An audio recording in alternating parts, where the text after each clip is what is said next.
Eu quero não só a sua atenção, mas a sua cooperação para que nós criemos um ambiente adequado para a palavra que Deus colocou no meu coração e que eu peço que já seja projetada aqui. Diga comigo, de geração em geração. Diga mais uma vez, de geração em geração. Talvez isso assim solto não faça muito sentido, mas até o final desse tempo fará. Mais de 1000 mensagens eu recebi pelas redes sociais, de todas as formas. Gente que de alguma forma chora conosco e tudo isso conforta o meu coração, nosso coração, na verdade, nos sentimos muito amados. E posso dizer que o Senhor está nos sustentando. E nesses dias, desde terça-feira, quando minha mãe faleceu, num daqueles espasmos de dor que a gente sente quando perde alguém muito querido, e muitos de vocês já passaram por esse vale, sabem do que eu estou falando. Num desses espasmos de dor, eu vi uma foto da minha mãe, ela diante de um espelho, e aquela fotografia produziu em mim alguns pensamentos. Na verdade, a sensação de que toda vez que eu me olhasse no espelho, de alguma maneira, eu veria de novo essa mulher tremenda que não apenas me gerou, me criou, mas me sustentou ao longo da vida. Foi, sem dúvida nenhuma, a pessoa que mais orou por mim. E naquele momento eu escrevi um texto que eu publiquei, muitos de vocês leram nas redes sociais, mas que eu gostaria de ler de novo aqui, não só para diante da igreja prestar uma homenagem à dona Jane, mas porque ele tem a ver com as coisas que eu vou falar nessa noite. Lá pela quinta-feira, eu escrevi isso. O texto vai ser projetado aqui para que você possa acompanhar. Nunca vou lhe esquecer. Qualquer espelho trará de volta você. Minha imagem é para sempre reflexo da sua, mãezinha querida. Seja na fragilidade corajosa, que sente o medo, mas o enfrenta, seja na teimosia virtuosa, que sabe o que quer e descobre o caminho para conseguir, você estará em mim. No amor às Escrituras, no desejo de guardar a vida em papéis cheios de letras, na admiração pelos profetas, no controle remoto de quem se ama, na capacidade de manter amigos, um tanto de você seguirá vivendo em mim. Toda vez que eu me olhar no espelho, ainda que não faça de pronto a conexão, estarei novamente diante da sua face. Seu zelo pela família seguirá em mim, assim como sua discrição respeitosa e sua capacidade de se sentar à mesa sem destoar, seja com o nobre ou com o peão. Não, você não foi perfeita, assim como eu também não consigo ser. Nossa cólera também me vence tantas vezes, assim como o medo de rã que você me passou. E a vontade de dar aquela resposta bem dada a quem merece, e às vezes a quem não merece. Meus filhos dirão que, embora eu os tenha deixado crescer e ter suas próprias vidas, sigo eternamente querendo saber aonde eles estão e quando chegarão de volta. Bem que eu deveria colocar a culpa em você, dizer-lhes que estou apenas refletindo o amor da mãe, que nem a 3.000 quilômetros de distância admite perder de vista aqueles a quem ama. Cada vez que orar, estarei sendo você, minha linda. Quando eu achar de novo a palavra apropriada para o momento, será a sua sabedoria, inspirando a minha. Cada vez que eu progredir na jornada, a sua resiliência estará me empurrando.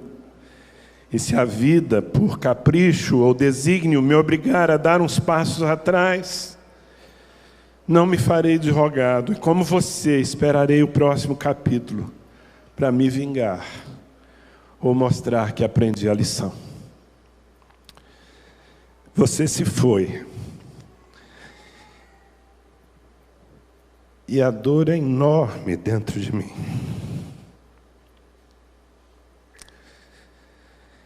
Só não é maior porque sei que aquele que você via até ontem de longe, como pelos vidros embaçados de uma janela, agora vê face a face. E isso fez de você a pessoa mais feliz do universo. Quanto a mim, mãezinha querida, prometo nunca desonrar sua imagem nessa terra e me lembrar sempre, diante dos espelhos, que o que eu sou começou em você.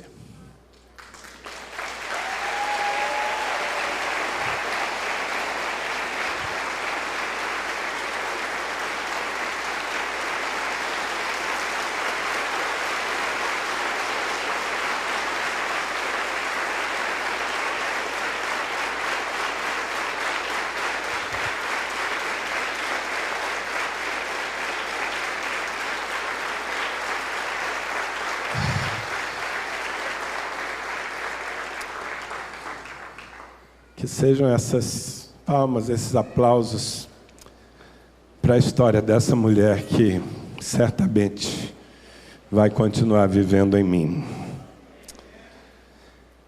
Amados, eu quero falar nessa noite sobre legado. Diga legado. Legado é aquilo que a gente recebe e que a gente deve passar adiante. Legado deveria ser a preocupação central da vida de todos nós. A vida cristã não pode ser vivida apenas na perspectiva do pessoal. Nós estamos sempre construindo ou destruindo legados, heranças. Nós não somos começo, nenhum de nós aqui é. Também não somos fim de nada. Nós somos sequência. Nós somos continuidade. A forma como nós vivemos, os valores que nós escolhemos, precisam honrar o que recebemos de gerações passadas, seja gerações naturais ou espirituais, e precisa influenciar as gerações vindouras. Muito, mas muito mesmo do que eu sou. Muito daquilo que inspira vocês, que gera confiança no coração de vocês, ao ponto de me permitir ser seu pastor. Muito disso é resultado do que foi minha mãe, e não apenas minha mãe, mas de um acúmulo que a graça de Deus trouxe sobre a minha vida de gerações passadas. Você sabe o que é isso? O que te parece? Uma Bíblia? Parece uma Bíblia? Quantos acham que é uma Bíblia? Sim, é uma Bíblia. Mas é uma Bíblia muito especial. Não é uma Bíblia qualquer. É uma Bíblia que tem quase 100 anos. É uma Bíblia que foi impressa em 1925. Uma Bíblia que traz na sua contracapa os nomes com letras diferentes, cada um escrito pelo seu dono, de pessoas que viveram antes de mim. Há aqui, por exemplo, o nome do meu bisavô, Virgílio Almeida. E ao lado do seu nome está escrito 1889. Provavelmente o ano em que ele nasceu. Depois tem o nome da esposa dele. Certamente essa Bíblia foi dele. E quando ele partiu para o Senhor, então a Bíblia ficou com a sua esposa, a minha bisavó, chamada Delminda, que quando partiu para o Senhor, deixou essa Bíblia com a minha avó materna, Nélia, uma das mulheres mais admiráveis e santas que eu conheci. Aliás, a primeira pessoa que me deu uma Bíblia, quando eu nem sabia escrever, nem ler. Quando a minha avó Nélia partiu, em 1999, essa Bíblia ficou com a minha mãe. E agora eu e o meu irmão Henrique estamos prestes a começar a Terceira Guerra Mundial para ver quem vai ficar com ela. Essa Bíblia fala de gerações que serviram ao Senhor. Na verdade, antes desse meu bisavô, o meu tataravô, chamado Egídio, servia a Deus. Eu sou a 5ª geração de cristãos. Os meus filhos são a 6ª geração de cristãos.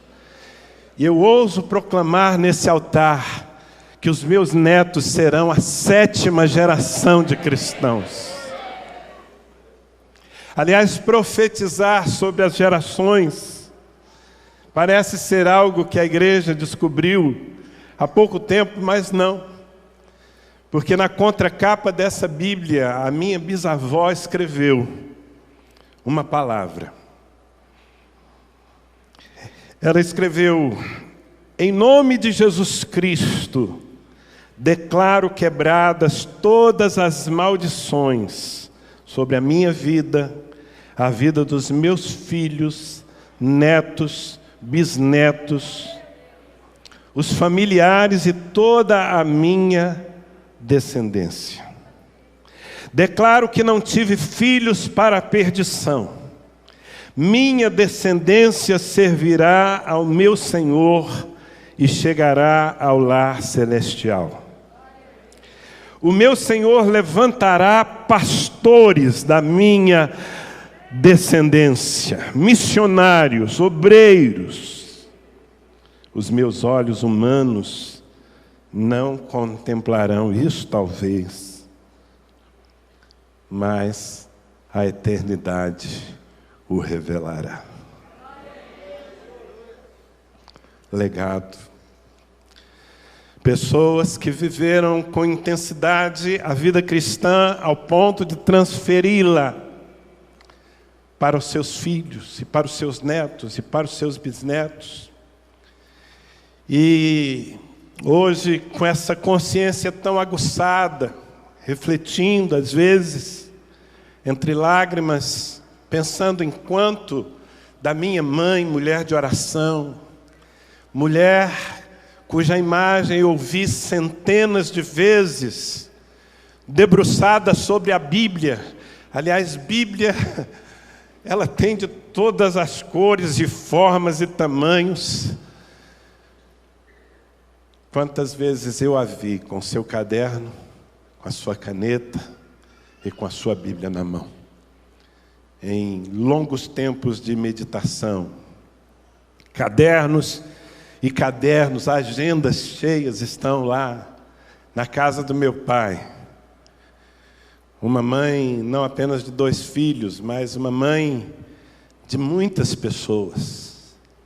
Foram muitos os que passaram pela minha casa, foram acolhidos ali, moraram na minha casa, como se fossem filhos dos meus pais. Receberam o amor de Deus. Minha casa, desde que eles se converteram, lá em Belém do Pará, se tornou um encontro, um lugar de encontro de gerações e principalmente um lugar de oração. Os profetas sempre eram muito bem-vindos. Os homens de Deus tinham na casa dos meus pais toda a honra que se podia dar a eles. Eu sou resultado de uma entrega no altar. Uma entrega dos meus pais, que disseram: Senhor, não geramos filhos para nós, geramos filhos para a Tua glória. Faça deles o que o Senhor bem quiser. E assim nós fomos separados por muitos anos, e eu os deixei lá no norte do Brasil, a 3.000 quilômetros de distância daqui. E certamente aquela mulher chorou muito, como choram as mães quando seus filhos se vão. Assim que o que eu sou hoje, e que eu acredito que inspira a vida de vocês, tem muito dessa mulher, tem muito dessas mulheres, tem muito dessas pessoas que viveram antes de mim, mas que deixaram um legado. E todos nós deveríamos aprender a viver sobre essa perspectiva. Infelizmente, é muito comum encontrar pessoas na fé que estão pensando apenas em si mesmas, quem sabe em servir a Deus com integridade, mas não tem uma dimensão mais ampla daquilo que pode repercutir as suas vidas. Eu sei que eu sou um sortudo, melhor dizendo, um abençoado, de ser a 5ª geração de cristãos. Dificilmente haja aqui muita gente assim. Alguém aqui que é 5ª geração de cristãos? Ninguém? Tem alguém ali? A Milena. Somos os mais abençoados aqui. Alguém que é 4ª geração de cristãos? Já vejo algumas mãos. Talvez você não saiba. Mas o fato é que quando nós temos uma ascendência, quando nós recebemos o exemplo, a inspiração e a fé, isso é uma riqueza enorme, mas também uma responsabilidade tremenda, porque é uma riqueza que recebemos, que não pode ser medida, que não pode ser guardada em banco. É uma herança espiritual que precisa ser muito bem cuidada e não guardada, mas passada adiante. Talvez você seja a 1ª geração.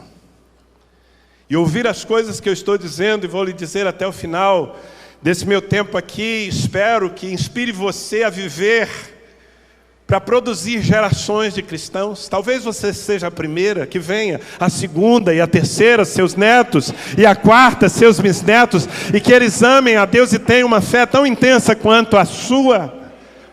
Que eles se lembrem de você como alguém que depositou sobre eles o melhor que tinha para dar. E por que é importante nós vivermos assim? Em primeiro lugar, queridos, porque o plano de Deus para nós é geracional. Deus, na verdade, em última instância, não nos trata apenas na perspectiva de indivíduos. Deus nos trata como parte, como geração. Muitos textos estão na Bíblia revelando essa verdade. Um deles, Gênesis, capítulo 17, versículo 9. Quando o Senhor fala a Abraão, disse mais Deus a Abraão: guardarás a minha aliança, tu e a tua descendência, no decurso das suas gerações. Deus chamou Abraão, mas Deus incumbiu Abraão de ser mais do que um homem fiel. Deus disse: você é pai de uma nação, Moisés não queria nada, ele era um desistido, era um homem sem raiz, sem identidade, estava lá há 40 anos, esquecido, escondido no deserto. E o Senhor vem ao seu encontro para chamá-lo a ser um líder e a libertar o povo de Israel que estava escravo no Egito. E Moisés resistia dizendo: Senhor, eu não posso, não tenho a mínima condição, eu não tenho qualificações, eu não tenho identidade, quem sou eu? Eu sou um fracassado, eu não tenho sequer povo, não tenho pai nem mãe. Olha o meu nome é Moisés. Você entende o que significa? Moisés, tirado das águas, achado no rio, sem raiz, sem ascendência, sem herança. Quem sou eu para libertar o teu povo? Ele se sentia tão inadequado e Deus usou muitos argumentos para converter o coração de Moisés. E em Êxodo capítulo 3, versículo 15, Deus disse também Deus a Moisés: diga aos filhos de Israel, o Senhor, o Deus dos seus antepassados, o Deus de Abraão, o Deus de Isaque, o Deus de Jacó, enviou-me a vocês. Esse é o meu nome para sempre, nome pelo qual serei lembrado de geração em geração. Você percebe que Deus se identifica a Moisés e a nós como Deus de gerações, ao ponto de dizer: quem sou eu? Eu sou o Deus de Abraão, o Deus de Isaque e o Deus de Jacó. Eu sou o Deus do avô, do pai e do filho. Eu sou o Deus da família, eu sou o Deus da descendência. E eu quero continuar sendo lembrado assim, de geração em geração. Então, a partir disso, nós precisamos entender que o nosso papel não é somente viver a vida cristã, desfrutar da bênção que ela nos traz, servir ao Senhor naquilo que pudermos. Não, é mais, muito mais do que isso. É para além da nossa própria vida, porque o nosso papel é, em primeiro lugar, honrar o legado que nós recebemos daqueles que foram antes de nós. E o que eu estou falando aqui serve tanto no natural quanto no espiritual. Porque se muitos de vocês não têm uma ascendência espiritual, seus pais não conheceram a Deus, não serviram a Deus, tampouco seus avós, seus bisavós, você é a primeira geração. Mas no plano espiritual você não é a primeira geração, porque os seus pais espirituais, aqueles que te geraram em Cristo, são resultado de uma cadeia de sucessão de fidelidade a Deus ao longo dos anos e dos séculos. Então, essa riqueza que se acumula, o que eu sou é resultado, o que eu sou, o que você conhece que eu sou, é resultado, sim, das minhas escolhas, das que eu fiz e das que eu faço todos os dias. Mas é resultado também desse acúmulo, dessa riqueza, desse legado que eu recebi das gerações que viveram antes de mim e que influenciam a minha vida. E nós devemos viver sob essa perspectiva, em primeiro lugar de honrar o que recebemos, mas também de olhar adiante e perceber que a nossa missão é a sua missão. Transferir, passar adiante esse legado para os seus filhos, para os seus discípulos, para os seus filhos naturais, aqueles que você gerou, aqueles que você ainda vai gerar. Porque Deus espera isso de nós. Ele não quer ser somente o seu Deus. Ele quer ser o Deus dos seus filhos. Ele quer ser o Deus dos seus netos. Amém? E queridos, o nosso sucesso ou fracasso na fé está relacionado ao legado que nós passamos. Eu sou um homem bem-sucedido ou um homem fracassado, não apenas baseado naquilo que eu conquisto para mim mesmo, seja no plano natural, Há pessoas aqui se esforçando para serem bons profissionais, construírem uma carreira de sucesso. Eu me esforço por construir uma carreira ministerial, estou servindo a igreja.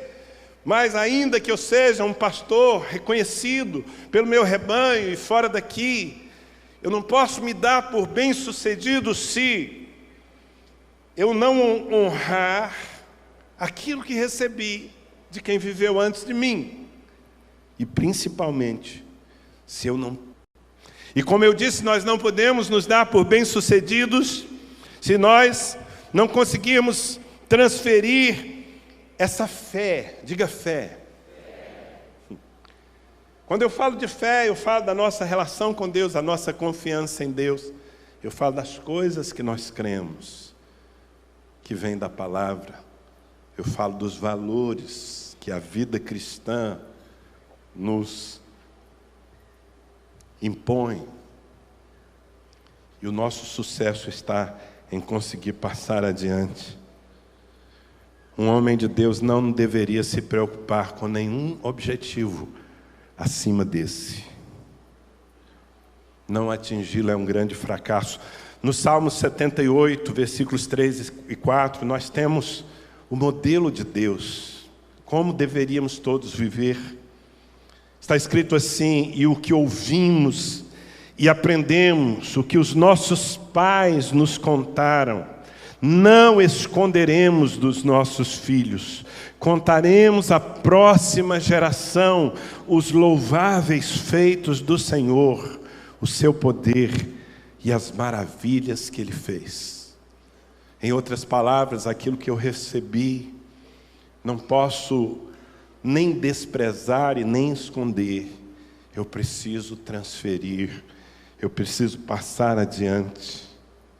E, na verdade, quando o Senhor se propõe a nos abençoar, Ele tem uma bênção que se estende para além de nós. Acho muito interessante, nos 10 mandamentos, em Êxodo capítulo 20, versículos 5 e 6, quando o Senhor está falando sobre não levantar outros deuses, não fazer para nós imagens de escultura, Ele diz assim no versículo 5, não as adorarás, nem lhes darás culto, porque eu sou o Senhor teu Deus, Deus zeloso, que visito a iniquidade dos pais nos filhos até a 3ª e 4ª geração daqueles que me aborrecem. Agora ouça o que está escrito no versículo 6. E faço misericórdia até 1000 gerações daqueles que me amam e guardam os meus mandamentos. Alguém aqui que ama o Senhor de todo o seu coração? Alguém aqui que se esforça por guardar os seus mandamentos? Pois bem, Deus está dizendo que Ele tem graça e misericórdia para até 1000 gerações por sua causa. Devemos viver sob essa perspectiva. E, na verdade, se não vivemos por essa perspectiva, como eu disse, nós seremos tidos por fracassados. Houve uma geração impressionante, aquele povo que entrou na terra prometida. Você se lembra da história? Deus libertou o povo de Israel do Egito, e aquela geração que saiu do Egito era incrédula, morreu no deserto durante os 40 anos de peregrinação, mas no deserto também nasceu uma geração conquistadora, e essa geração conquistadora entrou na terra da promessa, a terra de Canaã, e conquistou praticamente toda a terra da promessa. Restaram alguns termos, mas comandados por Josué, aqueles homens foram muito bem nas suas guerras, e eles desapossaram todos aqueles que estavam na terra de Canaã, e ali estabeleceram a nação de Israel. Alguém poderia dizer, uau, que geração maravilhosa. Sobre esse prisma, sim, foram conquistadores, mas de certa forma fracassaram, porque olha o que diz a Bíblia em Juízes capítulo 2, versículo 10. Diz assim: depois que toda aquela geração foi reunida a seus antepassados, ou seja, depois que eles morreram, surgiu uma nova geração que não conhecia o Senhor e o que Ele havia feito por Israel. Que triste. Homens que fizeram muito em Deus, mas que não conseguiram transferir a fé. Seus filhos não conheciam o que o Senhor havia feito. Há tão pouco tempo, seus pais lutaram por tantas coisas, mas não lutaram por implantar a história e a fé nos seus corações, e por isso seus corações se perderam. Israel entrou num tempo de trevas. Nós precisamos tomar cuidado, irmãos, para não vivermos em torno das nossas conquistinhas, das nossas guerras pessoais, deixando à margem os nossos filhos, não nos esforçando por transferir a eles, por contar-lhes o que Deus fez. Sabe, nós estamos numa geração onde as pessoas não conversam mais, mesmo dentro de casa.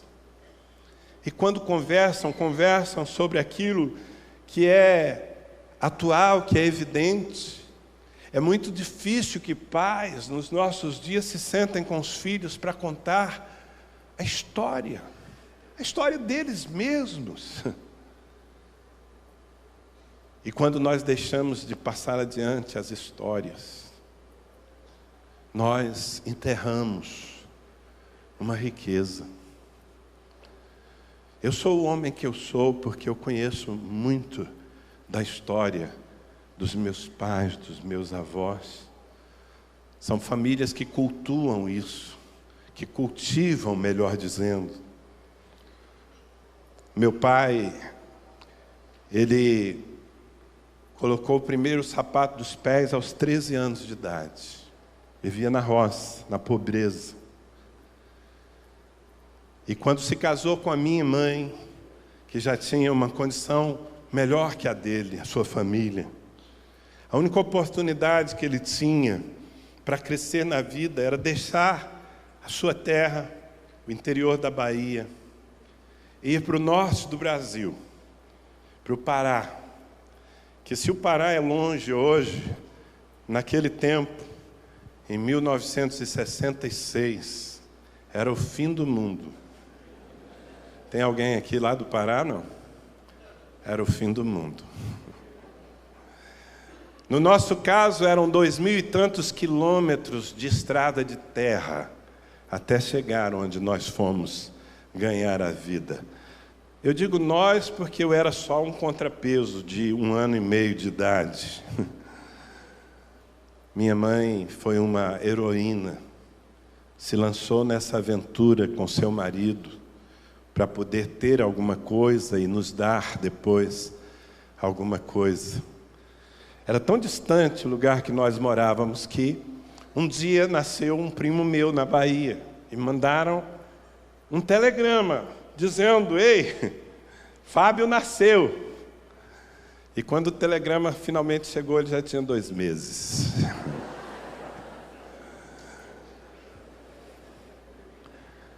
Meu pai e minha mãe, cada um deles teve 7 malárias. Sobreviveram por graça. Lutaram tanto. Eu não posso viver sem saber dessa história. Porque se já na minha adolescência eu tive um bom colégio, e depois eu tive o incentivo para seguir na fé, porque eles se converteram ao Senhor, já na minha adolescência, mas ainda assim aqui eu faço, usando desse exemplo pessoal para ilustrar o que eu estou falando, eu digo como é importante o legado, porque tanto meu pai, que também é de gerações de cristãos, e tanto ele quanto minha mãe demoraram de se converter, mas a influência que a fé dos seus pais tinha sobre as suas mentes fez com que eles tomassem decisões na vida influenciados pelo temor de Deus. Por exemplo, quando a minha mãe engravidou do meu irmão, ela tinha uma enfermidade chamada toxoplasmose, uma enfermidade muito séria, especialmente para gestantes. Ela já havia perdido um bebê por conta dessa doença, depois de mim. E quando ela engravidou do Henrique, meu irmão, Os médicos, muito sinceros, lhe recomendaram e se dispuseram a ajudá-la a abortar, porque aquela criança que estava sendo gestada provavelmente morreria mesmo antes de nascer, ou se nascesse, nasceria com graves problemas, talvez hidrocéfala ou com algum retardamento agudo mental. E minha mãe, não sendo naquela época cristã, crente, mas tendo o temor de Deus que vinha da minha avó, da minha bisavó, ela decidiu pagar para ver. Ela disse: não posso abortar. Deus não abençoa isso. E ela enfrentou uma gravidez de alto risco, de muita tensão, até que nasceu meu irmão, que vocês conhecem, muitos de vocês, saudável. Bom, ele é tamanho família, acho que veio grande daquele jeito, para poder ficar evidente que a bênção de Deus realmente é grande. São histórias que eu poderia ficar aqui contando a vocês, certamente edificaria as suas vidas, mas que é importante que eu e os meus filhos conheçam, para que nós saibamos o que nos formou e como Deus interviu, como Deus colocou a sua mão para que nós estivéssemos aqui. Você gasta tempo com seus pais? Você que é um jovem, que está vivendo agora como se ele fosse tudo. Você faz perguntas aos seus pais sobre quanto custou a eles lhe dar a educação que você tem. E amados, quando eu falo de legado, obviamente eu estou me referindo especialmente aos legados espirituais, aquilo que nós recebemos dos nossos pais na fé, cristãos. Mas mesmo você que não teve pais cristãos, mas que teve pais dignos, você que teve uma mãe, um pai trabalhador, que se esforçou, que foi honesto, que é honesto, isso é legado também. Isso é um legado que não pode ser desprezado, que não pode ser deixado à margem, porque custou muito. Quem está me entendendo? E eu vou dizer que quando nós transferimos essas coisas, quando eu falo transferir a fé, não é só a fé em Jesus Cristo, mas são os valores que a fé em Jesus Cristo implantam na nossa vida. É quando eu vivo com paixão e compromisso aquilo que eu creio, quando os valores que eu professo podem ser encontrados no meu comportamento por aqueles que andam comigo, especialmente os de dentro da minha casa. É assim que eu vou transferindo. E amados, de todas as coisas que podemos transferir dignidade, trabalho, honestidade, mas de todas elas, a principal é a paixão por Jesus Cristo. O apóstolo Paulo, escrevendo a Timóteo, seu discípulo, segunda carta de Paulo a Timóteo, capítulo 1, versículos 3 a 5, muito interessante como Paulo usa as palavras aqui. Ele diz assim: eu dou graças a Deus, a quem desde os meus antepassados sirvo, com consciência pura, porque sem cessar me lembro de ti nas minhas orações, noite e dia. Eu faço uma pausa para comentar essa expressão, parece estranho, mas é a consciência de um homem que entendeu um Deus de gerações. Ele diz assim: eu sirvo a Deus antes mesmo de existir, porque eu sirvo a Deus desde os meus antepassados. É aquela consciência que Paulo tinha de que a sua história, na verdade, já havia começado antes mesmo que ele viesse à luz, ou que ele fosse gerado no ventre materno, porque a sua história passava, já existia na vida dos seus ancestrais. E no versículo 4 ele diz: lembrado das tuas lágrimas, estou ansioso por ver-te, para que eu transborde de alegria, pela recordação que guardo da tua fé sem fingimento, a mesma que primeiramente habitou em tua avó Loide e em tua mãe Eunice, e estou certo de que também em si. Percebe? O apóstolo Paulo olhando para o seu discípulo, alguém que ele conhecia realmente intimamente, ao ponto de conhecer a sua família, ele diz: Timóteo, eu vejo uma fé sem fingimento em você, uma fé sincera, uma fé tão verdadeira, que me faz sentir saudade de você, e eu reconheço que essa fé é exatamente a mesma que estava em tua mãe Eunice, que estava em tua avó Lloyd, geração após geração, compartilhando de uma mesma fé verdadeira. É esse o desafio que eu vim trazer a vocês. Essa é a realidade que eu desfruto. Minha mãe se foi, por algum tempo estaremos distantes um do outro, mas a sua fé, os seus valores vão continuar em mim. Eu recebi o legado e eu estou passando o legado aos meus filhos espirituais. É isso que eu estou fazendo aqui nessa noite. Mas eu estou também passando o legado aos meus filhos naturais. E tenho certeza que Deus está comigo nesse projeto. Sabe por quê, irmãos? Nós não temos o direito de desonrar a história de quem nos precedeu. Diga para quem está aí ao seu lado: você não tem direito de desonrar a história de quem viveu antes de você.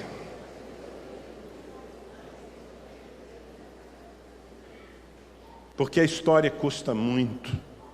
A história, ela não acontece. A história, na verdade, é construída. E normalmente com muitas dores. E nós não temos o direito de desprezar a história de quem viveu antes de nós.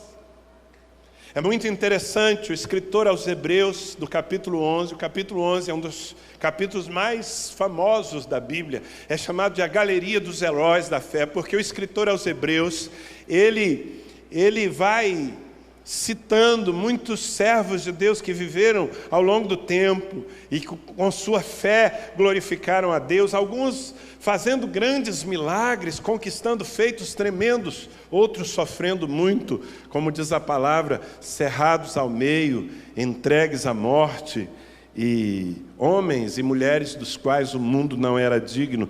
E quando o escritor da carta termina o capítulo 11 falando dessa quantidade de pessoas que já havia vivido e morrido, ele diz assim no versículo 39, ora, todos estes que obtiveram bom testemunho por sua fé, não obtiveram, contudo, a concretização da promessa, por haver Deus provido coisa superior a nosso respeito, para que eles, sem nós, não fossem aperfeiçoados. O que a palavra está nos dizendo é que todas essas pessoas que partiram antes de nós em Cristo, incluindo a minha mãe, entraram na presença de Deus, desfrutam do paraíso, mas não estão ainda na plenitude da promessa, porque a plenitude da promessa não pode ser vivida pelo indivíduo. A plenitude da promessa acontece quando Deus juntar toda a sua família nos céus. E esse dia se aproxima. Amém? E pensando então em todas essas pessoas que viveram uma vida digna e que venceram, mas que não conseguiram ainda receber todo o prêmio, Paulo, ou o escritor da carta aos Hebreus, que a gente não pode dizer que foi Paulo, né? Não está explícito isso, mas o argumento aqui é: essa turma toda viveu e correu a sua parte na carreira. É como se a vida cristã fosse uma corrida de revezamento. Quantos aqui já viram uma corrida de revezamento? Em que você faz a sua parte, você corre a sua parte, mas você entrega o bastão para que o outro continue a mesma corrida. Não é uma outra corrida, é a mesma. E todo o seu esforço depende de que o próximo siga a sua carreira de maneira fiel e dedicada. E é justamente sob essa ótica que ele começa o capítulo 12, dizendo: portanto, também nós, visto que temos a rodear-nos tão grande nuvem de testemunhas. Que nuvem de testemunhas é essa? É uma torcida, mas não é uma torcida que foi ao estádio apenas para torcer. Na verdade, são todos aqueles que já correram a sua parte e agora estão na beira da pista dizendo: ei, não pare, continue, faça a sua parte, porque nós queremos ganhar o prêmio e nós dependemos de você.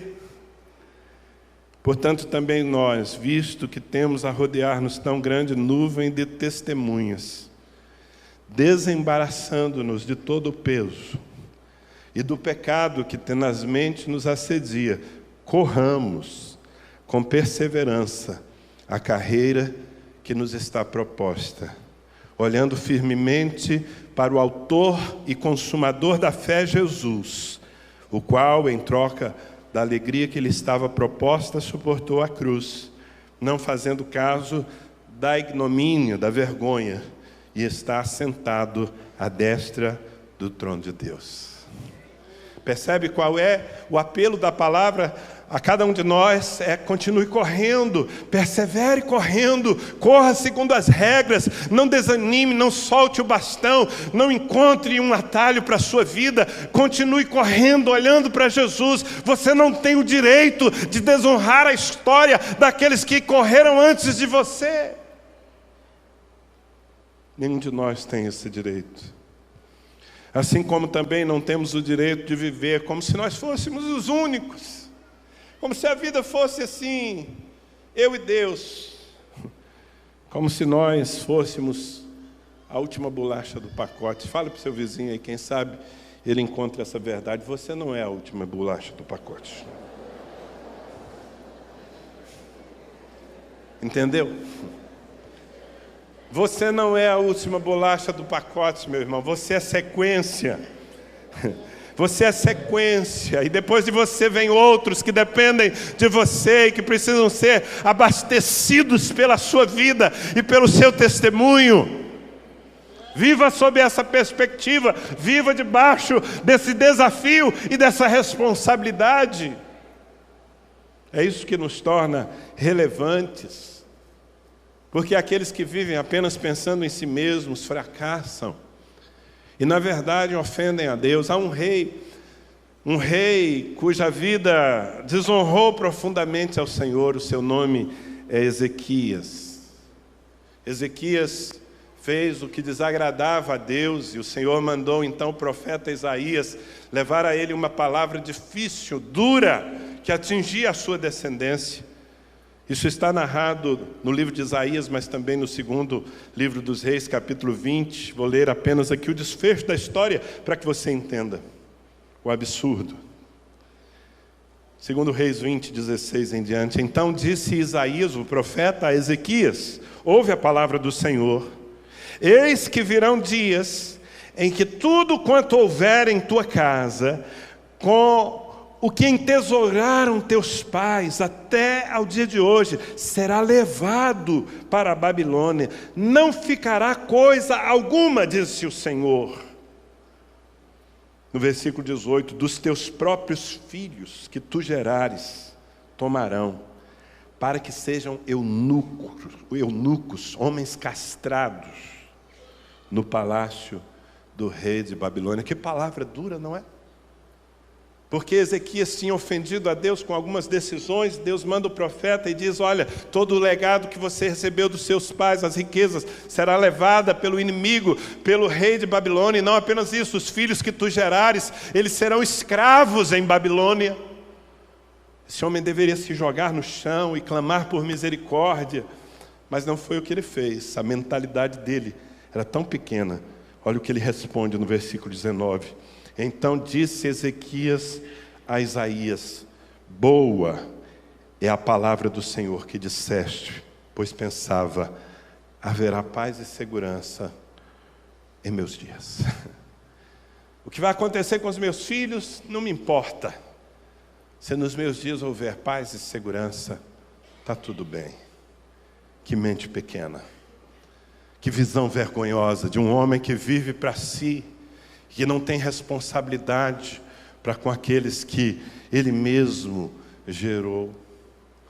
Nós não podemos viver assim, não temos o direito de viver assim. Eu dou graças a Deus porque minha mãe não viveu assim, minha avó não viveu assim, minha bisavó e meu bisavô não viveram assim, e meu tataravô não viveu assim. Eu espero que você tenha uma história dessa para contar em algum momento da sua vida, amém? Quero terminar apenas te dando uma última verdade, antes que nós possamos ter um momento de oração. O que nós fazemos, preste atenção, o que nós fazemos com o legado recebido, determina a extensão, a amplitude da nossa vida. Você será na medida do que você honra.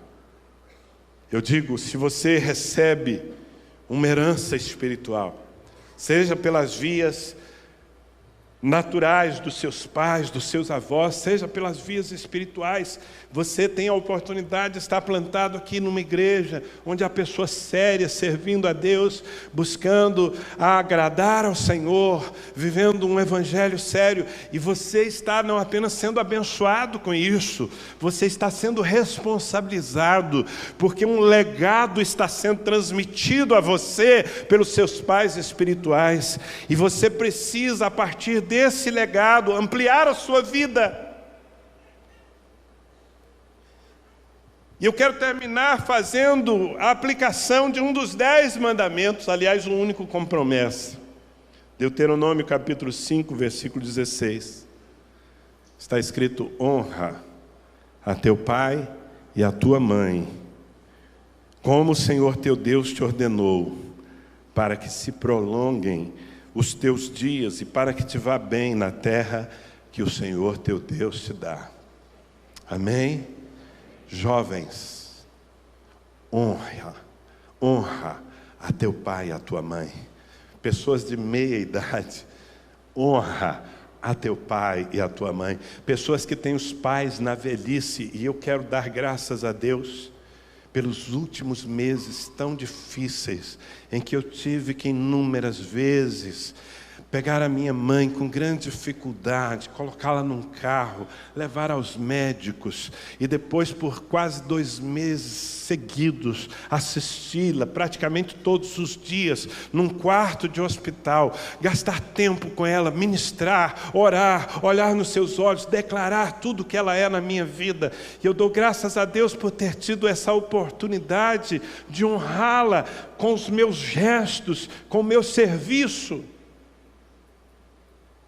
Mas não terminou. Porque agora, quando ela partiu, o meu futuro e a extensão da minha vida depende de continuar honrando-a. E não apenas honrando-a com as palavras que eu posso falar a respeito dela, como estou fazendo aqui nessa noite, mas acima de tudo honrando-a, vivendo exatamente os mesmos valores e fé que ela viveu antes de mim. Se eu fizer isso, a minha vida se prolongará. E quando eu penso na minha vida ser prolongada, eu penso em viver mais mesmo. Prorrogação, ok? Mas não apenas isso. Eu penso na minha vida sendo prolongada para além da minha vida. Porque se eu viver em honra ao que viveram os meus pais, os meus filhos também viverão. E ainda que eu não esteja mais aqui, a partir de um certo momento, aquilo que eu vivi, que é também o que eu recebi, estará sendo vivido. E, portanto, a minha vida se ampliou para a próxima, e para a próxima, e para a próxima geração. É assim que eu quero viver. Aliás, é assim que eu estou vivendo, irmãos. E é assim que eu gostaria que você assumisse viver a partir de hoje, de geração em geração, honrando os que foram antes de você e se comprometendo com aqueles que você gerar no Senhor. Você recebe essa palavra? Vamos ficar em pé.